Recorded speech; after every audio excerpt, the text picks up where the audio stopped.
Amazing things are happening with our Commanders. An explosive season is on the horizon as management continues to make decisions that will forever change the course of this franchise. Have you wondered what will happen with that cornerback who surprised everyone last season? His future could be in jeopardy after the latest draft.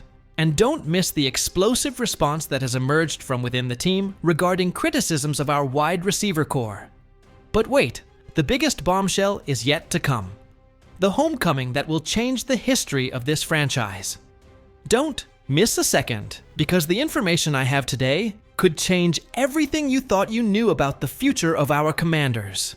If you're a true fan, you can't miss a single detail of what I'm going to reveal to you. Hit the like button now and get ready for these explosive updates. The NFL draft always brings unexpected consequences, and this time, one of our favorite cornerbacks might be living his last days in a Commander's uniform. Who would have thought that a second-round pick could jeopardize a player who finally found his way last season? Noah Igbinoghene, the cornerback who won our hearts with his outstanding performance in 2024, now might be on the brink. I think this is a classic case of how the NFL business can be ruthless even to players who have proven their worth. Trey Amos's arrival with the 61st pick of the 2025 draft has sounded all alarms. Do you realize what this means? Igbinoghene had his best professional season last year, playing more defensive snaps, 774, than in his first 4 years combined, 593. The man found his place, mainly in the slot, allowing only 5.6 yards per target. He was finally showing the potential that led the Dolphins to select him in the first round. But now, according to analyst Sterling C. from Pro Football Network, his stay is in doubt. I tell you this, Adam Peters is not a general manager who settles for good when he can have excellent. The competition at the cornerback position is fierce right now. With Amos arriving, it's likely Mike Senristil will return to nickel, his natural position, and with Jonathan Jones also in the mix, Igbinoghene will face an uphill battle to maintain his level of participation. Is it fair? Now I ask you, should we keep a player who is finally performing or capitalize on his market value while it's high? The reality is that everyone has a price. If an irresistible offer comes, Peters might consider moving Igbinoghene. However, do we really want to part with quality depth when we aspire to a long playoff run? I think Igbinoghene's versatility and experience are more valuable within the team than what we could get in a trade. For now, it seems that the benefits of keeping him outweigh the negatives. But in the NFL, things can change in an instant. What would you do if you were Adam Peters? Maintain depth in a crucial position or capitalize on a favorable trade? The Commanders' receiving core under fire! Incredible but true. Despite all the moves made this offseason, there are still those who question if we have enough talent to support our sensational quarterback Jayden Daniels. But let me tell you, the response from within the organization has been overwhelming. JP Finlay and Commanders legend Brian Mitchell from 106.7. The fan held nothing back when responding to these unfounded criticisms. I think they are absolutely right in defending the dramatic improvements this unit has experienced. Have you seen the talent that now surrounds Daniels? It's simply extraordinary. Finley was direct in calling these criticisms nonsense, pointing out that the addition of Deebo Samuel, despite coming off a so-called down season, would have made him the second best receiver on the team last year. Do you realize the magnitude of this improvement? And let's not forget Michael Gallup, who could be a stellar addition if he returns to his best form. Rookie Jalen Lane brings the explosiveness we so needed. Can anyone honestly look at this group and not see the improvements? All this without mentioning that we still have Terry McLaurin, an all-pro receiver who remains the undisputed alpha and who could be close to signing another contract extension before the season starts. Now I ask you, how many teams in the NFL can boast such a complete and versatile receiving core? Noah Brown and KJ Osborne were re-signed, bringing continuity and experience to the group.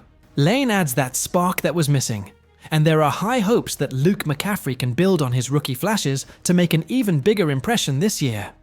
The signing of Michael Gallup after his brief retirement is another intriguing move. If he finds his stride again, He could be that X factor that gives Daniels another reliable option in crucial moments. I tell you this, Adam Peters has meticulously built a group that combines experience, youth, speed, and physical play capability.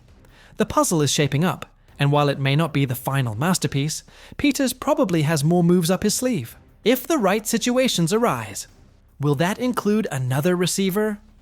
Only time will tell. What is undeniable is that Daniels has significantly upgraded weapons at his disposal for the upcoming season. If everyone meets or even exceeds expectations, don't you think these preseason critics might be eating a big slice of humble pie when all is said and done? The news that will change the course of this franchise forever. After almost 30 years at Northwest Stadium, the Commanders are finally coming home. Yes, as you hear, the team and DC Mayor Muriel Bowser unveiled plans to build a new stadium on the site of the historic RFK Stadium on East Capitol Street. This is not just any venue change, friends.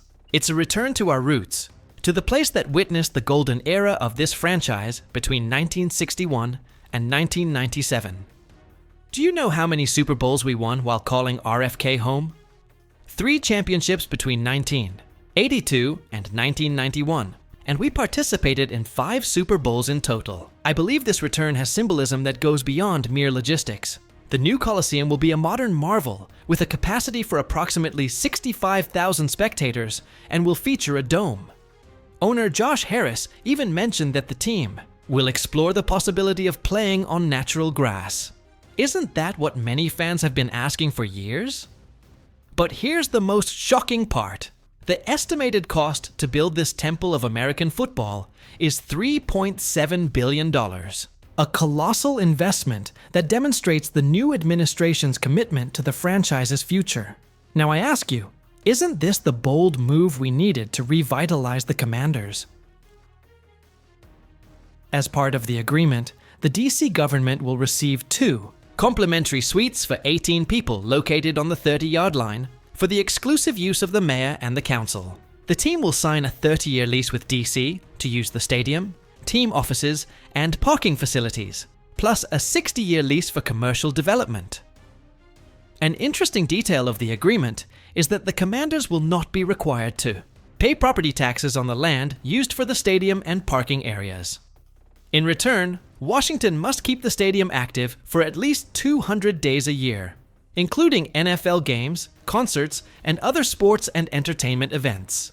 The agreement even suggests that the stadium could eventually host a professional women's soccer team.